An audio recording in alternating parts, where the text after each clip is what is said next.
CM के खिलाफ उनके छोटे भाई ने खोला मोर्चा। प्रधानमंत्री नरेंद्र मोदी के छोटे भाई प्रहलाद मोदी ने अपने बड़े भाई के खिलाफ मोर्चा खोल दिया है। मुंबई के आजाद मैदान में उन्होंने all India fair price shop dealers federation के आंदोलन के दौरान केंद्र सरकार को चुनौती देते हुए कहा कि अगर फेडरेशन की मांगे नहीं मानी गई तो बीजेपी बिहार और यूपी में भी चुनाव हार जाएगी। प्रहलाद फेडरेशन के वाइस प्रेसिडेंट है। मुंबई के आजाद मैदान में राशन विक्रेताओं ने पीडीएस सिस्टम के खिलाफ आंदोलन किया। प्रहलाद इस आंदोलन का नेतृत्व कर रहे थे। आंदोलनकारी दुकानदारों की मांग है कि राशन डिस्ट्रीब्यूटर के कमीशन में इजाफा किया जाए और हर डिस्ट्रीब्यूटर को कम से कम 1000 कार्ड होल्डर मिलने का आश्वासन मिले। अगर सरकार ऐसा करने में नाकाम रहती है तो उसे राशन कारोबारियों को सरकारी कर्मचारी घोषित कर देना चाहिए।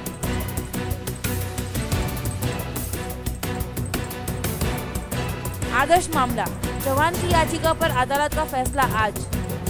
उच्च न्यायालय ने मंगलवार को महाराष्ट्र के पूर्व मुख्यमंत्री अशोक चौहान की उस अर्जी पर फैसला कल तक के लिए सुरक्षित रख लिया है जिसमें उन्होंने सीबीआई को उनका नाम आदर्श हाउसिंग सोसाइटी घोटाला मामले में हटाने की अनुमति देने से इनकार करने संबंधित पहले के आदेश को वापस लेने का अनुरोध किया है। चौहान ने दिसंबर 2014 में अदालत का दरवाजा खटखटाया था। उससे एक महीने पहले न्यायमूर्ति तहलियानी ने सीबीआई को उनका नाम आरोप पत्र से हटाने की अनुमति देने से इनकार कर दिया था।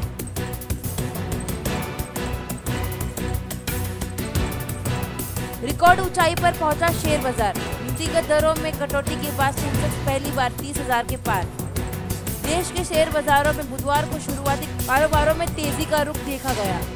आरबीआई के मुख्य नीतिगत दरों में 25 आधार अंक के कटौती के कारण मुख्य सूचकांक सेंसेक्स ऐतिहासिक ऊंचाई दर्ज करते हुए 30,000 के पार पहुंच गया। रिजर्व बैंक की ओर से नीतिगत दर में कटौती के बाद मुंबई शेयर बाजार का सेंसेक्स मंगलवार के शुरुआती कारोबार में 30,000 अंक के पार पहुंच गया, जबकि नेशनल स्टॉक एक्सचेंज का निफ्टी भी पहली बार 9,119.20 अंक के स्तर पर पहुंच गया। बाजार विश्लेषकों ने बताया कि रिजर्व बैंक की ओर से नीतिगत दर में कटौती के बाद कोर्सो एवं निवेशकों की ओर से चुनिंदा शेयरों की खरीद बढ़ाए जाने से सेंसेक्स में तेजी आई।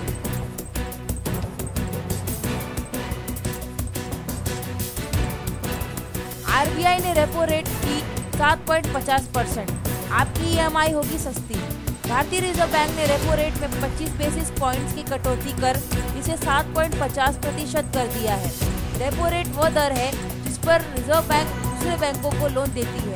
इसके बाद अब आपकी होम लोन की ईएमआई भी कम हो जाएगी। विशेषज्ञों का कहना है कि रिजर्व बैंक की ओर से ब्याज दरों में कटौती का अर्थव्यवस्था पर सकारात्मक असर होगा। अगर बैंक ग्राहकों तक ब्याज दरों में कटौती का लाभ पहुंचाते हैं तो उसका घरेलू डिमांड पर अच्छा असर होगा। इसे देखते हुए ब्याज दरों में कटौती का फैसला किया गया है। रिजर्व बैंक राजकोषीय नीतियों के साथ समन्वय बनाकर चलेगा। आने वाले दिनों में अर्थव्यवस्था के आंकड़ों को देखते हुए मौद्रिक उपाय किए जाएंगे।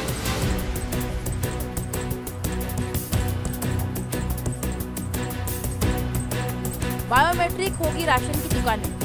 सार्वजनिक वितरण व्यवस्था में भ्रष्टाचार तथा खामियां दूर करने के लिए महाराष्ट्र सरकार ने राशन कार्ड और राशन दुकानों को बायोमेट्रिक प्रणाली एवं आधार कार्ड से जोड़ने का फैसला किया है। राज्य मंत्रिमंडल की आज यहाँ हुई बैठक में उक्त निर्णय लिया गया है। इस परियोजना पर 173.72 करोड़ रुपए खर्च होने का अनुमान है। सरकार का दावा है कि नई व्यवस्था से सार्वजनिक वितरण व्यवस्था पारदर्शी और असरदार बनेगी। लोगों को राशन दुकानें से मिलने वाली सामग्री का अचूक ब्यौरा उपलब्ध होगा। वास्तविक राशन कार्ड धारकों की संख्या पता चलेगी। सार्वजनिक वितरण प्रणाली को पूर्ण रूप से कंप्यूटरीकृत कर दिया जाएगा। योजना का आधा खर्च केंद्र सरकार वहन करेगी। सूत्रों के मुताबिक 2 चरणों में राशन दुकानों को बायोमेट्रिक प्रणाली और आधार कार्ड से जोड़ने की योजना लागू की जाएगी।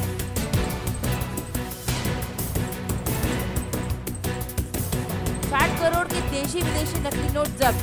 कोलकाता पुलिस की स्पेशल टास्क फोर्स ने नकली नोट बनाने वाले एक बड़े गिरोह का पर्दाफाश कर 60 करोड़ रुपए की जाली विदेशी नोट जब्त की है।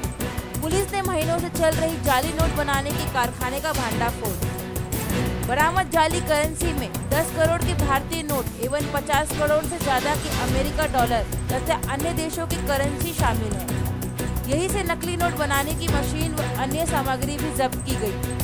इसके बाद हार्वर्ड में एक गोदाम पर छापा मारा गया। वहां से 5 देशों के 50 करोड़ से ज्यादा की कीमती की जाली करेंसी बरामद की गई। इसमें डॉलर भी शामिल है।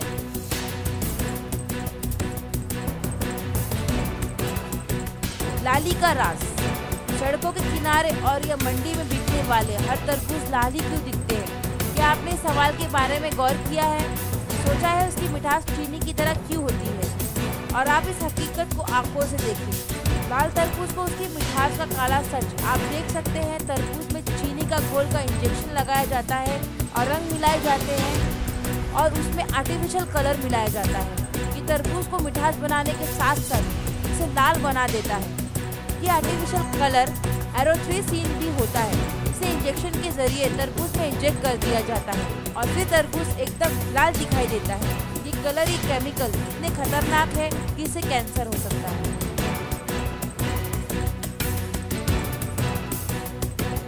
राज्य सरकारी चतुर्थी श्रेणी कर्मचारी मध्यवर्ती संगठन का आंदोलन।